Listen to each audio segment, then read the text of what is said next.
আসসালামু আলাইকুম।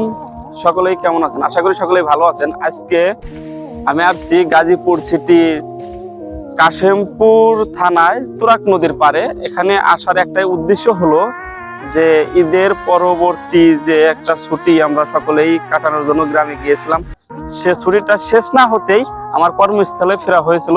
এর কারণ হলো আমার কর্মস্থলে অনেকটাই প্রেশার ছিল যে আমাকে আসতে বাধ্য করেছে। এর জন্য আজকে আসা কর্মস্থলে অত্যধিক প্রেশার থাকার কারণে মনটা অনেক খারাপ ছিল। এর জন্য বিকালে একটু ফ্রি ছিলাম, এর জন্য আসলাম নদীর পাড়ে একটু ঘোরার জন্য। এখন না, নদীর পাড়ে একটু ঘোরাঘুরি করার পর মনটা অনেকটাই ফ্রেশ।